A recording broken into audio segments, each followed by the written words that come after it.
आखिरकार आखिरकार वही हो गया बिहार में जिसका डर था, वही हो गया जिसके बारे में हर कोई आकलन कर रहा था, अंदाजे लगा रहा था। बिहार में वैसा ही होने लगा है। अभी तक खबरें चल रही थी कि नीतीश कुमार बिहार में 2 डिप्टी सीएम की पॉलिसी से नाराज चल रहे हैं।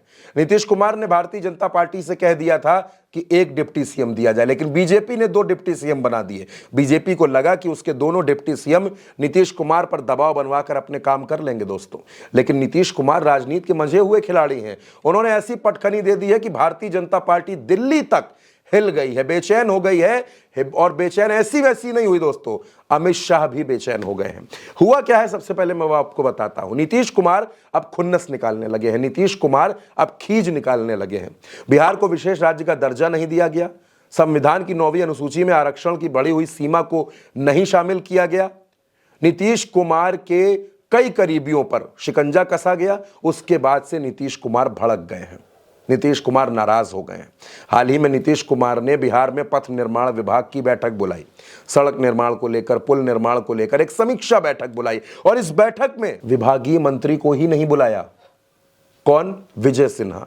अब विजय सिन्हा सिर्फ मंत्री नहीं है दोस्तों, विजय सिन्हा बिहार की सरकार में डिप्टी सीएम है, भारतीय जनता पार्टी के पुराने नेता हैं। लेकिन नीतीश कुमार ने उनको इस मीटिंग में नहीं बुलाया, जबकि उनकी जगह उन्होंने जेडीयू के कार्यकारी अध्यक्ष संजय झा को मीटिंग में बुला लिया। संजय झा को अगर बुलाया गया था तो बाकी सांसदों को भी बुलाया जाना चाहिए था, तब तो ये बात समझ में आती है। लेकिन इस मीटिंग में संजय झा पहुंचते हैं, लेकिन विभाग के जो मंत्री हैं, जो विभागीय मंत्री हैं, उनको इस मीटिंग में नहीं बुलाया जाता। विभागीय मंत्री विजय सिन्हा हैं। यानी नीतीश कुमार ने संकेत देने शुरू कर दिए हैं कि भारतीय जनता पार्टी से अब उनके संबंध, अब उनके रिश्ते वैसे नहीं है जो मुख्यमंत्री बनते समय थे। यानी अब बिहार में एक बार फिर से राजनीतिक भूचाल आने वाला है दोस्तों। सम्राट चौधरी भी डिप्टी सीएम है और विजय सिन्हा भी डिप्टी सीएम है। पहले भी कई मौकों पर हमने देखा कि ये दोनों डिप्टी सीएम कार्यक्रमों में नीतीश कुमार के साथ मौजूद नहीं होते थे। तब लगा कि हो सकता है कि कहीं और व्यस्त होंगे, बिजी होंगे। लेकिन अब तो विभागीय समीक्षा बैठक में ही मंत्री नहीं बुलाए जा रहे हैं। मसलन आप ऐसे समझ लीजिए कि स्वास्थ्य विभाग की बैठक हो और स्वास्थ्य मंत्री को मीटिंग में ना बुलाया जाए, नगर विकास की बैठक हो और नगर विकास के मंत्री को मीटिंग में ना बुलाया जाए।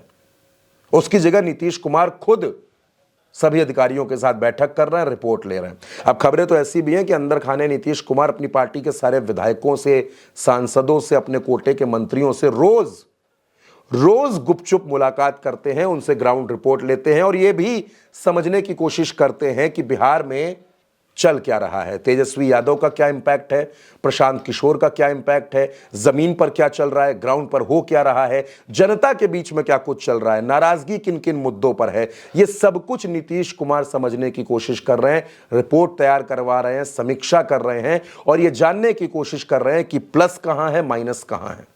लेकिन इन तमाम बातों के बीच में जब नीतीश कुमार अपनी मीटिंग में बिहार के डिप्टी सीएम को नहीं बुलाते हैं, उस मीटिंग में वो खुद समीक्षा बैठक करते हैं, वो सीतामढ़ी की समीक्षा बैठक करते हैं, वहां भी दोनों डिप्टी सीएम नजर नहीं आते हैं, तो सवाल उठते हैं दोस्तों। और सवाल उठेंगे कि क्या नीतीश कुमार और दोनों डिप्टी सीएम के बीच की जो खटपट है वो इतनी ज्यादा बढ़ गई है। नीतीश कुमार के साथ कई मौकों पर नंदकिशोर यादव नजर आ जाते हैं, विधानसभा के स्पीकर हैं दोस्तों।